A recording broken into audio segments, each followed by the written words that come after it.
Assalamualaikum warahmatullahi wabarakatuh. Perkenalkan, nama saya Ricky Alfian. Saya dari Prodi Teknologi Rekayasa Internet, kelas A dengan nomor NPM 23758024. Di sini saya akan menjelaskan penilaian resiko pelajaran mata kuliah K3 yang diajar oleh Dr. Insinyur Septiansah Dwi Putra, IPM ASEAN Eng, dan Imam Asrowardi Eskom Mkom, IPM ASEAN Eng. Judulnya penilaian resiko. Sebelum itu, definisi resiko. Yang pertama, definisi resiko. Resiko secara umum dapat dikaitkan dengan kemungkinan atau probabilitas terjadi peristiwa di luar yang diharapkan. Risiko juga dapat diartikan sebagai perpaduan antara probabilitas dan tingkat keparahan, kerusakan, atau kerugian. Ridley 2008. Sebelum itu, apa sih penilaian risiko itu? Penilaian risiko adalah identifikasi, analisis, dan evaluasi yang dapat mempengaruhi pencapaian tujuan suatu organisasi atau proyek. Tahapan penilaian risiko biasanya melibatkan serangkaian langkah yang sistematik dan terstruktur. Di sini saya akan menjelaskan beberapa tahapan umum dalam penilaian risiko. Yang pertama itu ada identifikasi risiko. Mengidentifikasi potensi risiko yang memungkinkan mempengaruhi tujuan organisasi atau proyek. Risiko dapat berasal dari berbagai sumber seperti lingkungan, eksternal, perubahan regulasi, ketidakpastian pasar, atau faktor internal seperti kesalahan manusia atau kegagalan peralatan dan lain-lain. Yang kedua itu ada analisis risiko. Analisis risiko menganalisis karakteristik dan sifat risiko yang telah diidentifikasi, mengukur dampak potensial dari risiko tersebut baik dalam hal konsekuensi finansial, operasional, reputasi, atau lainnya. Menemukan probabilitas terjadinya risiko. Yang ketiga ada penilaian risiko. Penilaian risiko menilai tingkat risiko dengan menggabungkan informasi dari analisis risiko dan identifikasi risiko. Biasanya menggunakan metrik seperti tingkat risiko tertinggi, sedang atau rendah. Menetapkan prioritas risiko untuk mengarahkan perhatian dan sumber daya ke area yang paling penting. Lalu yang keempat ada mitigasi risiko. Mengembangkan strategi untuk mengurangi dampak atau probabilitas terjadinya risiko, lalu menentukan langkah-langkah pengendalian atau tindakan pencegahan untuk mengelola risiko, lalu menerapkan rencana mitigasi dan memastikan bahwa mereka efektif. Yang kelima itu ada pemantauan dan evaluasi. Memantau dan mengamati risiko sepanjang waktu untuk memastikan bahwa strategi mitigasi berjalan dengan baik. Mengevaluasi ulang risiko secara berkala karena kondisi dan konteks dapat berubah. Mengidentifikasi dan menangani risiko yang muncul. Lalu yang keenam ada pelaporan dan komunikasi. Melaporkan hasil penilaian risiko kepada pemangku kepentingan terkait, memastikan komunikasi efektif dan transparan tentang risiko kepada pihak-pihak yang terlibat. Setiap tahapan dalam Proses penilaian risiko merupakan langkah-langkah kritis untuk memahami, mengelola, dan mengurangi dampak risiko yang mungkin terjadi pada organisasi atau proyek. Proses ini bersifat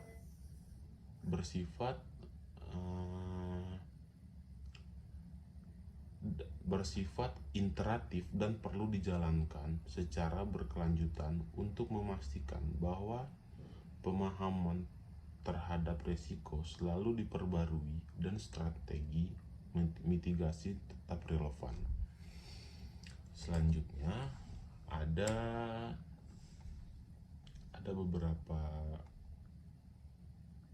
beberapa tahapan. Setiap aktivitas bisnis dilakukan selalu akan bertemu dengan ketidakpastian. Lalu ketidakpastian dalam bisnis akan menimbulkan resiko dalam bisnis.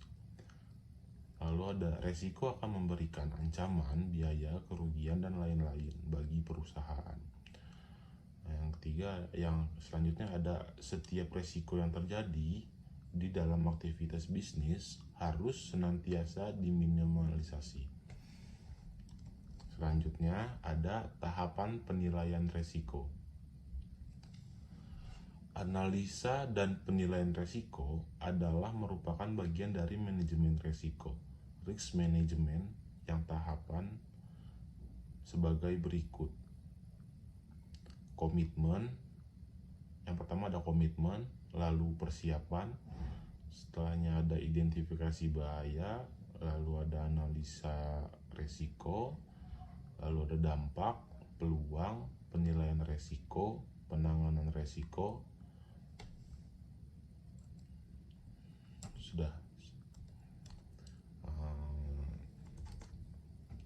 Lalu slide selanjutnya itu ada komitmen.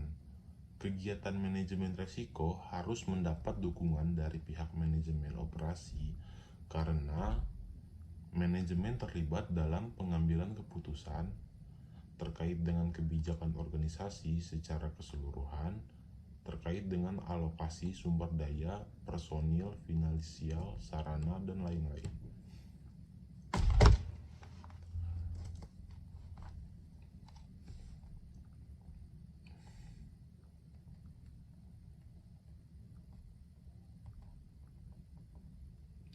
Berkomitmen dalam K3 memiliki dampak besar terhadap keberhasilan implementasi program K3 dan yang lebih penting pada kesejahteraan pekerja. Berikut adalah beberapa alasan mengapa komitmen dalam K3 sangat penting. Yang pertama itu ada perlindungan pekerja. Komitmen terhadap K3 bertujuan untuk melindungi keselamatan dan kesehatan pekerja dengan berkomitmen untuk menciptakan lingkungan kerja yang aman. Risiko kecelakaan dan penyakit akibat kerja dapat diminimalkan. Yang kedua, ada kepatuhan hukum. Berkomitmen terhadap K3 membantu organisasi untuk mematuhi peraturan dan undang-undang K3 yang berlaku. Kepatuhan ini tidak hanya mencegah sanksi hukum, tetapi juga menciptakan lingkungan kerja yang lebih baik. Yang ketiga, itu meningkatkan produktivitas. Kondisi kerja yang aman dan sehat dapat meningkatkan produktivitas karena pekerja cenderung bekerja lebih efisien dan fokus tanpa terganggu oleh risiko kecelakaan atau penyakit.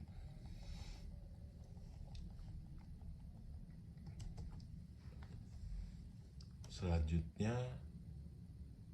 ada persiapan.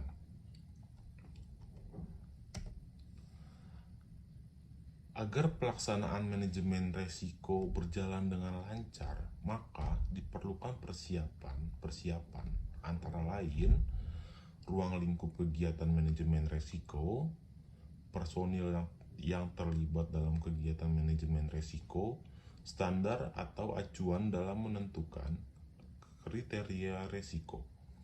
Lalu ada prosedur, mekanisme laporan, pemantauan, dan review. Selanjutnya dokumentasi yang terkait. Ada pula beberapa tahapan persiapan. Yang pertama ada inovasi dan pengembangan. Resiko dapat mendorong inovasi dan pengembangan dalam mencoba hal-hal baru. Organisasi dapat menemukan cara-cara yang lebih baik untuk mencapai tujuan mereka. Peningkatan kinerja. Resiko dapat memberikan tantangan yang memotivasi organisasi untuk meningkatkan kinerja mereka. Dengan menghadapi resiko, organisasi mungkin menjadi lebih efisien dan efektif. Yang ketiga ada peluang pertumbuhan. Resiko sering kali terkait dengan peluang pertumbuhan. Organisasi yang bersedia mengambil resiko mungkin lebih mampu mengejar peluang-peluang baru yang dapat membawa kesuksesan jangka panjang. Yang keempat, ada keputusan yang lebih baik. Melibatkan elemen risiko dalam pengambilan keputusan dapat membantu organisasi membuat keputusan yang lebih baik dan lebih terinformasi. Ini melibatkan pemahaman menyeluruh tentang konsekuensi potensial setiap pilihan. Yang kelima, ada pengelolaan risiko yang efektif. Penilaian risiko membantu organisasi dalam pengelolaan risiko dengan lebih efektif dengan memahami risiko-risiko yang mungkin terjadi. Organisasi dapat mengambil langkah-langkah mitigasi yang sesuai. Slide selanjutnya, di slide ke-6, yaitu ada identifikasi bahaya. Tahapan pertama dalam kegiatan manajemen risiko adalah ketika melakukan identifikasi bahaya yang terdapat dalam suatu kegiatan atau proses. Ada 3 pertanyaan yang dapat dipakai sebagai panduan. Apakah sumber yang dapat menimbulkan cedera? Siapa yang terpapar dengan sumber tersebut? Lalu bagaimana cedera dapat terjadi? Sebelum itu saya akan menjelaskan beberapa resume yang telah saya lakukan. Cedera dapat terjadi akibat berbagai faktor dan situasi. Penyebab cedera sangat bervariasi dan dapat terjadi dalam berbagai konteks kehidupan sehari-hari. Berikut adalah beberapa cara umum di mana cedera dapat terjadi. Sebelum itu ada penjelasan sedikit. Penting untuk memahami bahwa cedera dapat terjadi secara tiba-tiba atau berkembang seiring waktu dan seringkali melibatkan kombinasi dari beberapa faktor risiko. Pencegahan cedera melibatkan kesadaran tindakan pencegahan dan perhatian terhadap lingkungan sekitar. Pemahaman mengenai penyebab cedera dapat membantu dalam pengembangan strategi pencegahan yang efektif. Selanjutnya, apakah ada sumber yang dapat menimbulkan cedera? Bahan atau material, atau ditandai dengan B. Lalu ada orang tua atau pekerja yang ditandai dengan huruf O. Yang ketiga ada cara atau metode kerja yang ditandai dengan huruf C. Lalu yang keempat ada alat atau mesin yang ditanda dengan huruf A. Lalu ada lingkungan kerja yang ditandai dengan huruf L.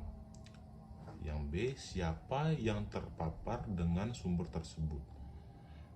Pekerja, yang pertama ada pekerja usia muda atau lanjut, yang kedua ada pria atau wanita, yang ketiga ada wanita hamil, yang keempat ada pihak ketiga atau kontraktor, tamu, dan lain-lain.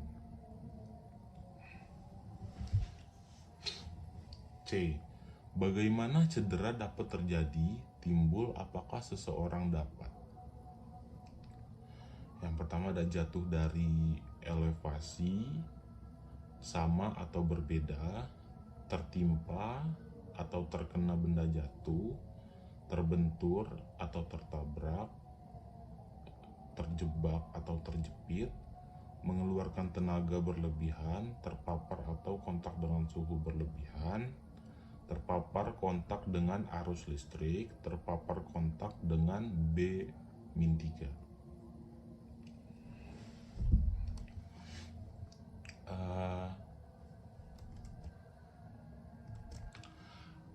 Teknik identifikasi bahaya.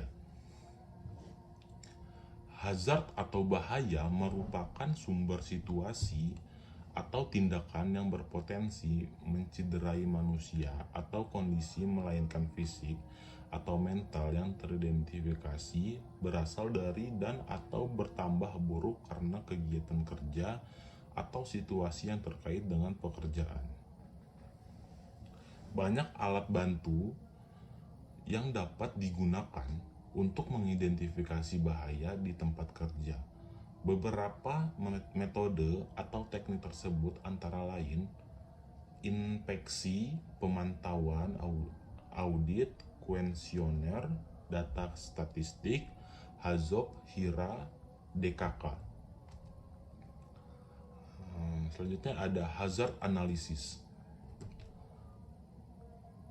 Hazard analysis ada beberapa tahapan, yaitu ada HIRA, HAZID, HAZOP. HIRA, Hazard Identification and Risk Assessment. Di bawahnya ada identifikasi bahaya berdasarkan kegiatan. Ada HAZID, Hazard Identification, atau identifikasi bahaya berdasarkan lokasi. Lalu ada HAZOP, Hazard Analysis and Operability Study, yaitu identifikasi bahaya berdasarkan peralatan. HIRA, Hazard Identification and Assessment, merupakan suatu metode atau teknik untuk mengidentifikasi potensi bahaya pekerja dengan mengidentifikasi karakteristik bahaya yang mungkin terjadi dan mengevaluasi resiko yang terjadi melalui penilaian resiko dengan menggunakan matriks penilaian resiko. Lalu terdapat dua kriteria yang penting untuk mengukur resiko SEPANG 2013, yaitu 1. Memungkinkan atau peluang probability merupakan suatu kemungkinan terjadinya suatu kecelakaan atau kerugian ketika dihadapkan dengan suatu bahaya. Yang kedua, dampak akibat konsekuensi merupakan suatu tingkat keparahan atau kerugian yang mungkin terjadi dari suatu kecelakaan karena bahaya yang ada. Hal ini bisa terkait dengan manusia, properti, lingkungan, dan lain-lain. Selanjutnya, kemungkinan atau likelihood. Table 2.2 penilaian kemungkinan resiko. Ya, yang pertama yaitu ada tahapan, ada skala, konsekuensi, definisi, konsensi. Yang pertama ada rare atau hampir tidak pernah, sangat jarang terjadi. Yang kedua ada unlikely atau jarang. Yang ketiga ada possible, dapat terjadi sekali-kali. Yang keempat ada likely atau sering. Yang kelima ada almost certain, dapat terjadi setiap saat. Sangat jarang atau ditandai dengan SJ, terjadi satu kali dalam masa lebih dari 1 tahun. Lalu ada jarang ditandai dengan huruf J, bisa terjadi 1 kali dalam 1 tahun. Lalu ada cukup sering atau ditandai dengan huruf CS, terjadi 1 kali dalam 1 bulan. Lalu sering atau S terjadi 1 kali dalam 1 minggu. Lalu sangat sering SS terjadi hampir setiap hari. Dampak bahaya atau impact.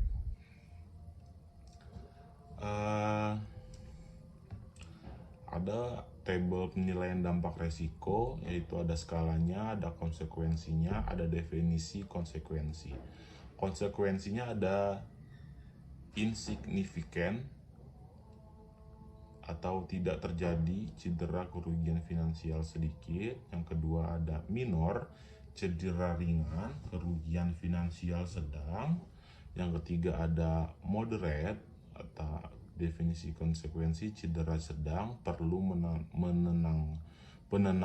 penanganan medis, kerugian finansialnya besar. Lalu yang keempat ada major, definisi konsekuensi cedera berat, satu orang, kerugian besar, gangguan produksi. Yang kelima ada katastrofik, yaitu fatal, satu orang, kerugian sangat besar dan dampak sangat luas, terhentinya seluruh kegiatan. Tidak ada cedera terjadi insiden kecil atau diserta kerugian material nihil sampai dengan sangat kecil, Rp 0 sampai dengan 50.000 per orang. Cedera ringan terjadi kecelakaan dan dibutuhkan tindakan P3K tertempat atau disertai kerugian materi sedang, Rp 50.000 sampai dengan 100.000 per orang. Cedera sedang terjadi kecelakaan dan dibutuhkan bantuan tenaga medis, berobat, jalan, atau disertai dengan kerugian materi cukup besar, Rp 100.000 sampai dengan 400.000 per orang. Cedera berat terjadi kecelakaan dan dibutuhkan perawatan inap di rumah sakit, atau diserta dengan kerugian materi besar, Rp 400.000 sampai dengan 10.000 per orang, sehingga menghambat proses produksi. Selanjutnya ada fatal, terjadi kecelakaan per orang sehingga menghambat proses produksi, terjadi kecelakaan yang menimbulkan cacat tetap atau kematian, atau disertai dengan kerugian materi yang sangat besar, Rp 10.000 per orang, dan dapat menghentikan seluruh kegiatan proyek. Lalu ada selera risiko, risk appetite.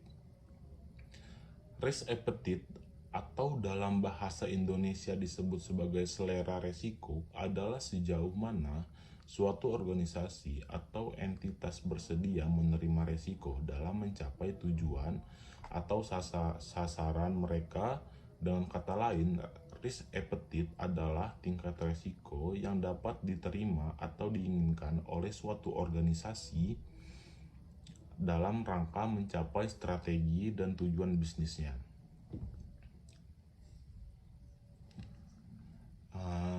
Yaitu ada beberapa tanda yang ditandai dengan E, extreme risk, tidak dapat ditoleransi sehingga perlu penanganan dengan segera. Yang kedua ada H, high risk, resiko yang tidak diinginkan hanya dapat diterima jika pengurangan resiko tidak dapat dilaksanakan sehingga perlu perhatian khusus dari pihak manajemen. Yang ketiga ada M, moderate risk, resiko yang dapat diterima namun memerlukan tanggung jawab yang jelas dari manajemen. Yang keempat ada L, low risk, risiko yang dapat diatasi dengan prosedur rutin. Selanjutnya ada analisa dan penilaian risiko dilakukan dengan penggunaan parameter seperti peluang, akibat, dan paparan.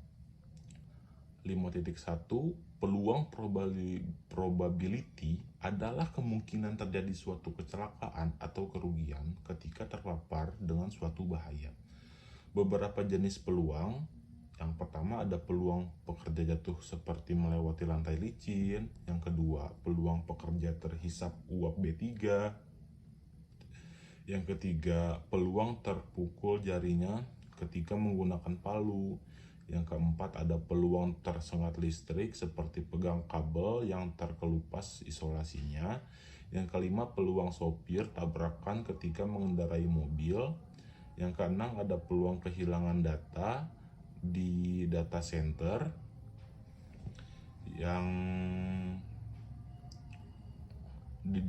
dampak kebakaran, banjir, black cloud, peluang melakukan kebocoran data. Selanjutnya ada akibat konsekuens adalah tingkat keparahan kerugian yang mungkin terjadi dari suatu kecelakaan atau loss. Akibat bahaya yang ada, hal ini dapat terkait dengan manusia, properties, lingkungan, dan lain-lain. Selanjutnya, mengadakan pencegahan dan penanggulangan terhadap kemungkinan terjadinya peristiwa yang menimbulkan kerugian. Melakukan retensi, artinya mentolerir terjadinya kerugian dengan membiarkan terjadinya kerugian, dan untuk mencegah terganggunya operasi dengan menyediakan dana untuk penanggulangannya. Lalu melakukan pengendalian terhadap risiko. Selanjutnya, mengalihkan atau memindahkan risiko kepada pihak lain, yaitu dengan cara mengadakan kontrak pertangguhan asuransi dengan perusahaan asuransi terhadap risiko tertentu. Selanjutnya, menerima risiko.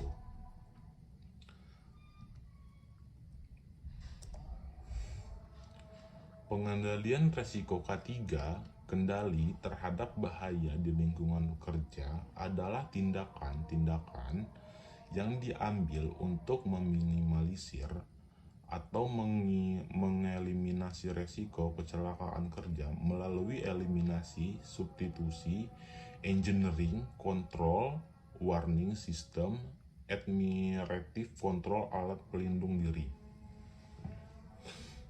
Yang pertama itu ada eliminasi. Bahaya yang ada harus dihilangkan pada saat proses pembuatan desain dibuat. Tujuannya adalah untuk menghilangkan kesalahan manusia dalam menjalankan suatu sistem karena adanya kekurangan pada desain. Lalu yang kedua ada substitusi. Metode pengendalian ini bertujuan untuk mengganti bahan proses operasi atau peralatan dari yang berbahaya menjadi lebih tidak berbahaya. Yang ketiga ada engineering control. Pengendalian ini dilakukan bertujuan untuk memisahkan bahaya dengan pekerja serta untuk mencegah terjadinya kesalahan manusia. Yang keempat yaitu warning system. Warning system atau pengendalian bahaya yang dilakukan dengan memberi peringatan, instruksi, tanda label yang akan membuat orang waspada akan adanya bahaya di lokasi. Lalu yang kelima, administrative control. Pengendalian bahaya dengan melakukan modifikasi pada interaksi pekerja. Yang kelima yang keenam yaitu SOP. Lingkungan kerja seperti rotasi kerja, pelatihan pengembangan, standar kerja SOP. Yang ketujuh yaitu alat pelindung diri. Alat pelindung diri dirancang untuk melindungi diri dari bahaya di lingkungan kerja serta zat pencemar agar tetap selalu aman dan sehat. Sekian presentasi dari saya. Billahi taufiq wal hidayah. Wassalamualaikum warahmatullahi wabarakatuh.